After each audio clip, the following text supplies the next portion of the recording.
ये 14 प्राइवेट का क्वेश्चन है जी, ठीक है। तो अब आप देखें, सबसे पहले मैं आपके साथ नेट परचेज डिस्कस करूंगा।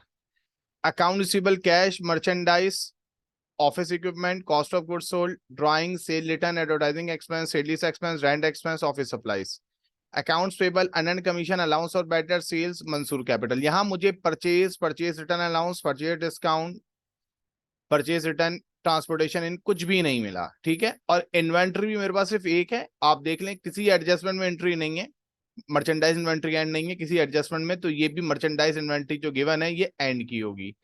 तो आपके पास direct cost of goods sold है, आप इसको कंसीडर कर लेंगे, ठीक है। तो नेट परचेज यहां पर फाइन आउट नहीं होगी। अब आप सवाल में देखें, सेल्स आपके पास 115,000 है और सेल रिटर्न आपके पास 1000 है। सेल डिस्काउंट नहीं है, तो नेट सेल आपके पास कितनी आ गई, 1,14,000, ठीक है जी। उसमें से डायरेक्ट आप cost of goods sold minus करेंगे 100,000 की, ठीक है जी। अच्छा, ये ध्यान में रखिएगा, यहां पर एक दिया हुआ है रिटर्न मर्चेंडाइज 1000 वॉज ओवरलुक, इसको मैं बहुत आराम से एक्सप्लेन करता हूं। कॉस्ट ऑफ गुड्स सोल्ड आपके पास 99 हो गया, तो नेट सेल 114,000 में से 99 माइनस करेंगे तो ग्रॉस प्रॉफिट 15,000 आ गया। अब दोबारा सवाल को थोड़ा आराम से समझिए। सबसे पहले आप देखें, आपको सवाल में नेट परचेज ढूंढनी है। जो चार चीजें नेट परचेज के फॉर्मूले में यूज होंगी उनमें से कुछ भी गिवन नहीं है, नेट परचेज नहीं आएगी, पहली बात।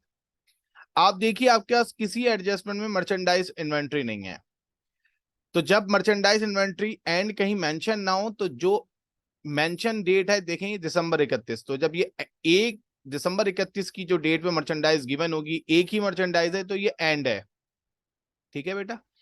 अब आप ये देखिए, आपके पास ना मर्चेंडाइज इन्वेंट्री ओपनिंग है ना नेट परचेजेस है, सिर्फ कॉस्ट ऑफ गुड्स सोल्ड है 100,000।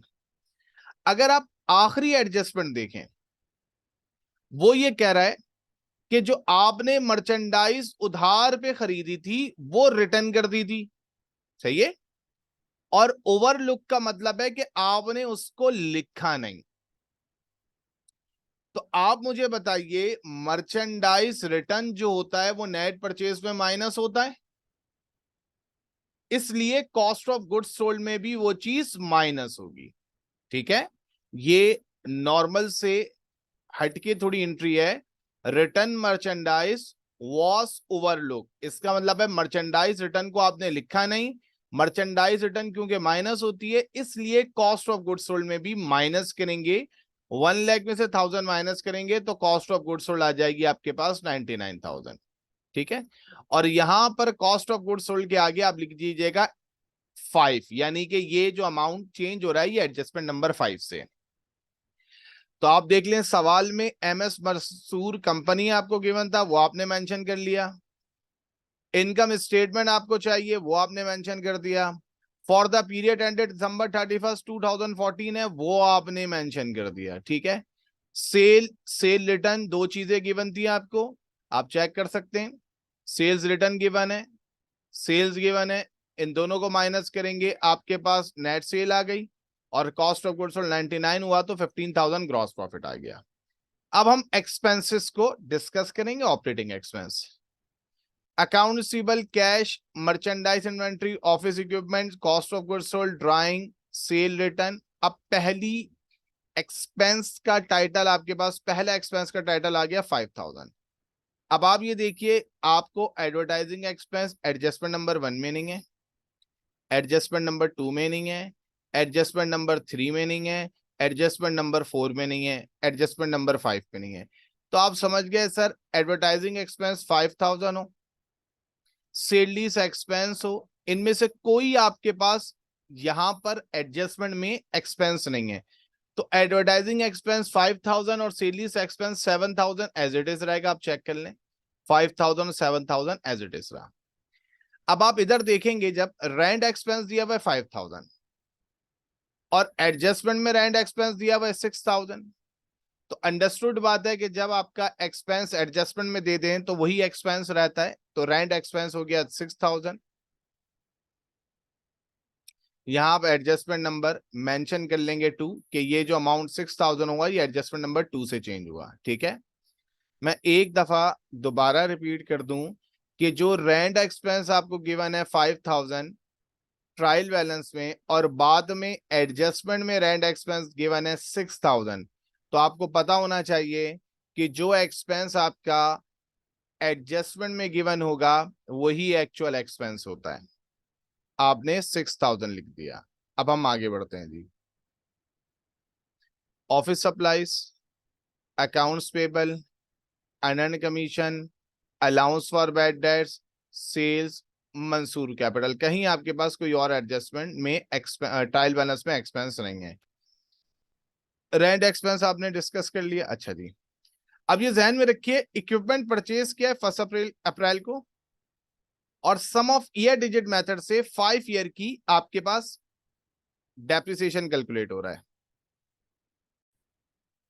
अब देखिए जी, जो आपके पास एडजस्टमेंट है, एडजस्टमेंट नंबर 3, उसमें देखें वो ये बताता है कि इक्विपमेंट 1 अप्रैल को खरीदा है, इक्विपमेंट की कॉस्ट 50,000 है। Sum of year digit method use कर रहे हैं, लाइफ 5 ईयर्स है और स्क्रैप वैल्यू 5000 है। इन सब चीजों को ध्यान में रखिएगा। अब आपको पता है sum of year digit method में सबसे पहले आप डेप्रिशिएबल कॉस्ट निकालते हैं, ठीक है। क्या फार्मूला है जी? Cost minus salvage. 50,000 cost given है ऑफिस इक्विपमेंट की ट्रायल बैलेंस में, एडजस्टमेंट नंबर 3 में सैलवेज वैल्यू 5000 है, तो डेप्रिशिएबल कॉस्ट 45,000 आ गई। फिर सम ऑफ ईयर डिजिट मेथड में आपको फ्रैक्शन निकालने के लिए n bracket n+1 divide by 2 करना पड़ता है। n मतलब लाइफ 5 ईयर्स है, 5+1 डिवाइडेड बाय 2, तब आपको पता है 5+1 6 हो जाएगा, तो 5 को 6 से मल्टीप्लाई करें 30 डिवाइडेड बाय 2 15 आ जाएगा। तो जो फर्स्ट ईयर का फ्रैक्शन होगा वो हो जाएगा 5/15। ठीक है जी, आगे बढ़े। फिर आपको पता होना चाहिए कि डेप्रिसिएशन एक्सपेंस का सम ऑफ ईयर डिजिट में फार्मूला होता है depreciable cost multiply by fraction. Depreciable cost 45,000 आई है, फ्रैक्शन फर्स्ट ईयर का 5/15 होगा। जैसे 5 ईयर होते हैं तो n इंटू n+1/2 15 आ गया। फर्स्ट ईयर का होगा 5/15 5 ईयर में, सेकेंड ईयर का होगा 4/15, थर्ड ईयर का होगा 3/15, फोर्थ ईयर का होगा 2/15 और फिफ्थ ईयर का होता 1/15। तो आपने कहा सर डेप्रिशिएबल 45,000, फ्रैक्शन 5/15, क्योंकि आपने 1 अप्रैल को लिए इसलिए 9 मंथ होंगे दिसंबर तक, अप्रैल काउंट होगा। 9 डिवाइड बाय 12 करेंगे तो 11250 आपके पास अमाउंट आ गया। अब आप ये देख लीजिए जी, ये मैंने आपके सामने पूरी कैलकुलेशन कर दी एडजस्टमेंट नंबर 3 की। अब आप चेक कर लें, आपने 11250 लिख दिया और यहां पर भी देखें कैलकुलेशन शो की है। 50,000 से पहले 5,000 माइनस करेंगे, सही है ना। 45,000 को 5 से मल्टीप्लाई करें, 15 से डिवाइड करें, 9 से मल्टीप्लाई करें, 12 से डिवाइड करें, तो अमाउंट 11250 आ जाएगा। अब आपके पास कोई और एक्सपेंस है नहीं, आप ये सारे एक्सपेंसेस चारों जमा करेंगे, वो आ जाएगा 29,250। 5,000 प्लस 7,000 प्लस 6,000 प्लस 11250, अमाउंट आ गया 29,250। ग्रॉस प्रॉफिट था 15,000, उससे जब मैं 29,250 माइनस करूंगा तो नेगेटिव आ जाएगा, इसलिए मैं लॉस फॉर फ्रॉम ऑपरेशन भी लिख सकता हूं और ग्रॉस लॉस भी लिख सकता हूं। अब मैं आऊंगा कमीशन इनकम पे। अब आप सवाल में देखें, आपको अर्नड कमीशन दिया हुआ है 3,000 और एडजस्टमेंट में उसने बोल दिया कमीशन अर्न यानी कि कमीशन इनकम 3,000। जब एडजस्टमेंट में इनकम आ जाए तो वही कंसीडर करते हैं, तो कमीशन अर्न 3,000 हो या कमीशन इनकम 3,000 हो, एक ही मतलब है। इसका मतलब है इस 11250 जो नेगेटिव है उसमें 3,000 ऐड करेंगे तो नेट लॉस आ गया आपके पास 11250।